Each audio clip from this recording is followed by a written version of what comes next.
The Talmud speaks of a place named Kushta, whose residents were blessed with long life and magically never aged. A story was then woven from that brief passage that the king of the land was deeply curious about Kushta. How could he not be? He wanted to know about their blessings of life and eternal youth. So the king sent an advisor to discover the secret. Walking around Kushta, the advisor saw everyone eating apricots. He returned to the king with the news that eating apricots, that's the secret. Eat apricots and you will live a long life and never age. So the king did what you would do if you were a king.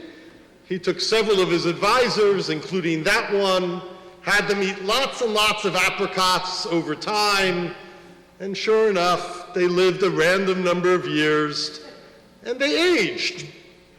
The king was frustrated. He sent another advisor back to Kushta. That advisor walked around the land, and she saw that in Kushta, everyone bathed only in rainwater. So she brought that news back to the king. He took several of his advisors, including her, had them bathe only in rainwater for years, and sure enough, they lived a random number of years and aged just the same as everyone else. Frustrated, the king went to Kushta himself to discover the secret. He spoke to a man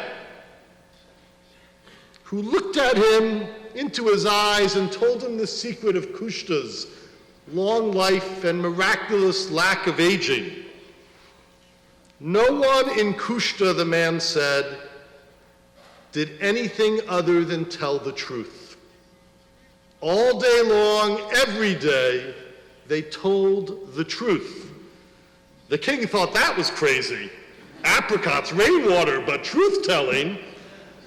So he went and sought out another person and asked them the same. And asked directly, that woman looked at the king and said, "We always tell the truth, and that's our secret." Not buying it for a second, the king returned to the capital and lived however long he lived. He wasn't telling the truth. The residents of Kushta continued their long lives, not aging, and truth-telling.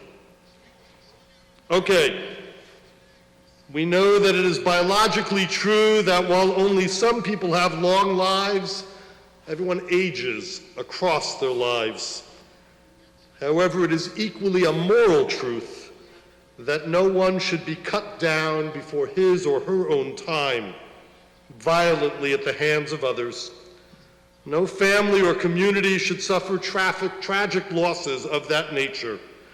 Frankly, this is true for Baltimore on a daily basis, and it is true for those who are in and around Pittsburgh's Tree of Life synagogue. We have spent the past week like that king, shocked, unbelieving, confused from the violation of that moral truth. So tonight, please allow me to share a few truths, and I do not presume that I share an exhaustive list. I know better. First, the sad truth, even if you tried to avoid it, is that anti-Semitism is real and persistent.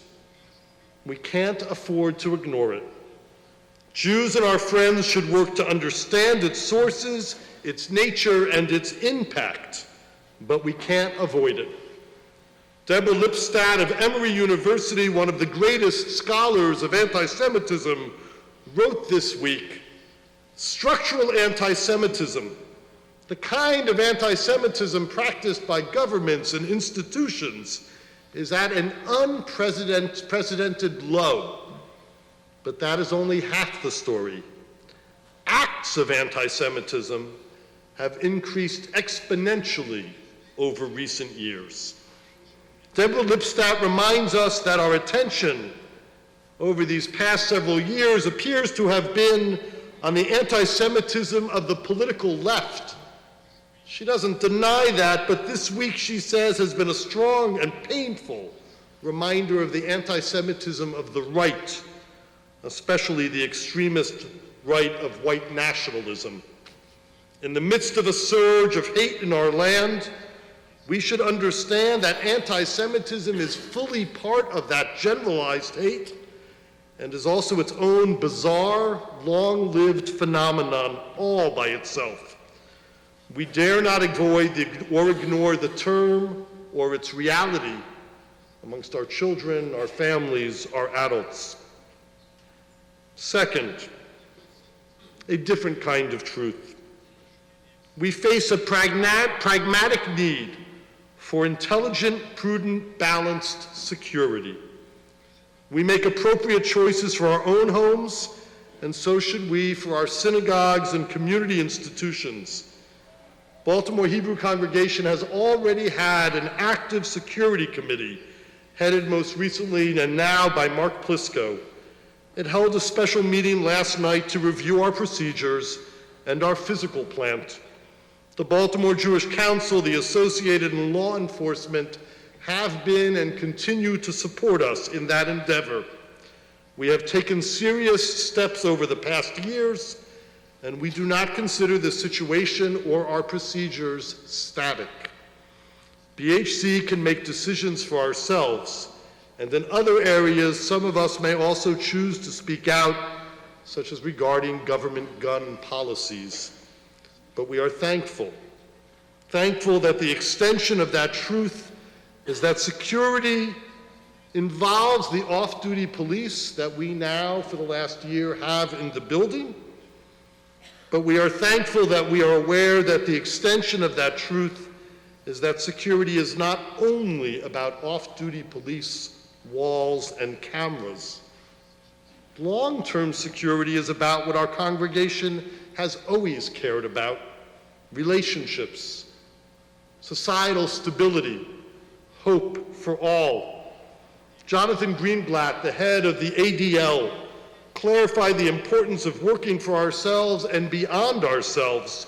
Earlier in October, he wrote that the reality of the ADL and this American Jews, and I quote, demonstrates the inextricable connection between protecting Jews and advocating for other people with equal measures of urgency.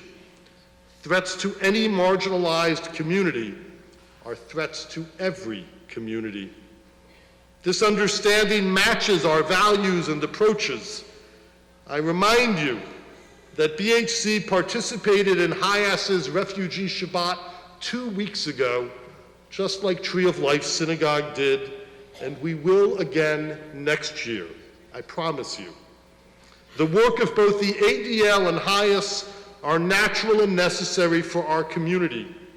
We must consider and help others, and thus we will be able to help ourselves and have allies in that quest. Late last night, as Joanne Windman left the building, our executive director discovered on the outside of the chapel something that some of you may have noticed as you entered the building tonight. She discovered 11 flowers spread across the curve of the chapel with the 11 names from Tree of Life Synagogue written amongst them, and the word love. Just a symbolic act, but it matches the messages, as Rabbi Sachs-Cohen indicated, that we have been receiving all week as congregation and as clergy from those around us.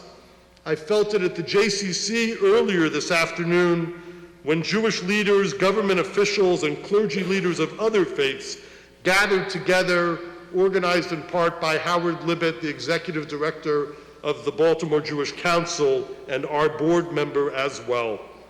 Such relationships, actions, and commitments are pre-existing, real, and meaningful, but they should not be taken for granted, and they are not all about us. But we are not alone.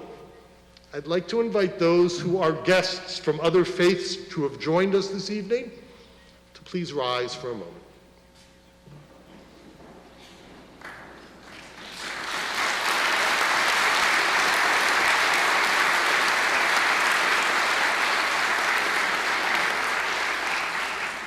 Thank you.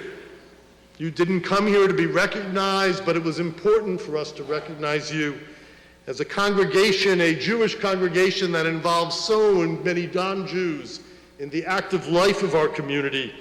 It's important to realize that we have friends and allies beyond that reality as well. I stated a third truth, to me the most important in evidence today, but it must continue. I stated this third truth at Sunday morning's overwhelmingly attended service in this sanctuary. It looked like this on 12 hours notice. It is a communal truth that hatred and force must not scare us into staying home. Knowing that our community and our friends will work together with us on issues of anti-Semitism, hate, and security, we must continue to show up, celebrate as we have this evening. They're all coming to your wedding. Show up, celebrate, pray, learn. Congregation. Congregating is what congregations are called to do in small social justice projects and courses and in larger services, concerts, and events as well.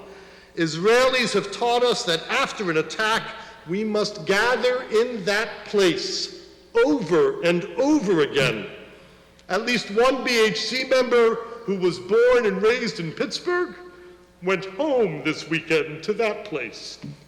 But you are in that place here with his brother, also a member of the congregation, and here because we are linked congregation to congregation, gathering in our synagogue today and moving forward from this identical place. So this week, I wouldn't have thought about this last week. This week I searched for and surprisingly found a paper that I wrote at Hebrew Union College back in rabbinical school in Cincinnati.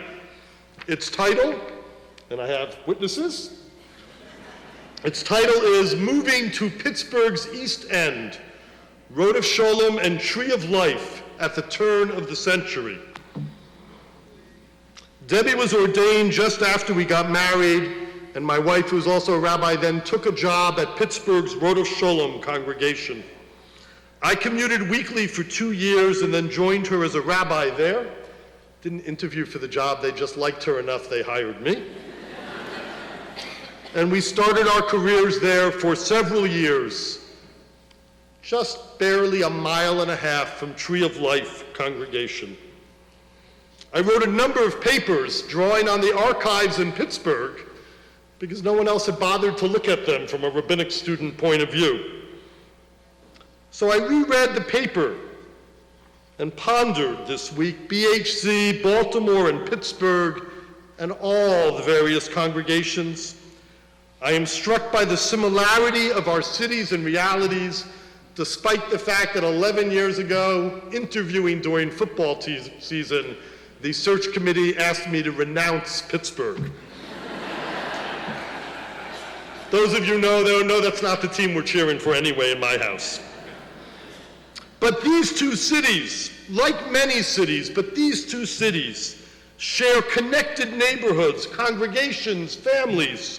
You think you're the only ones who tell us what high school you went to when we ask what school you went to? It's not true.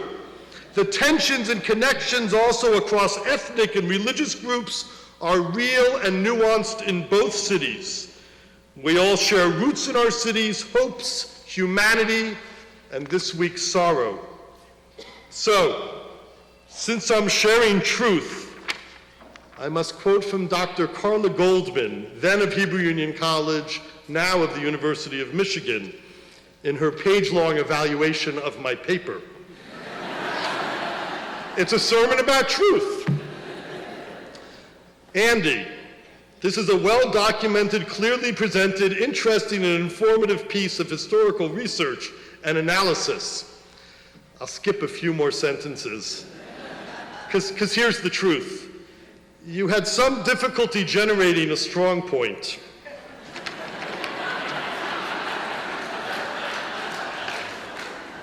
I passed the class. My family's Pittsburgh connection is real, with so many close friends still there, all fine. However, as we witness the pain and the response there, here, and elsewhere this week, I acknowledge that this story unfolding in Pittsburgh is not about me. I am not the center of this story, and we share in that. As we feel empathy and true connection for the suffering of others, other humans, other Americans, other Jews, we should also remember we are not the center of the story. In situations like this, we are connected as Jews and humans, and our role is to support the other, to support them as we respond here, and not confuse the narratives linked as they may be. Kushta, that Talmudic place, is also an Aramaic word for truth. Such truth doesn't promise lives free of aging any more than an apricot can.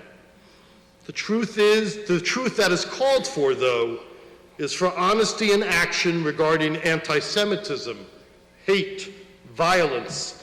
It is upon us to carve out our own communal security and then to broadly work on these issues to know we can not only take care of our own, and then we of course know that we should not only take care of our own as well.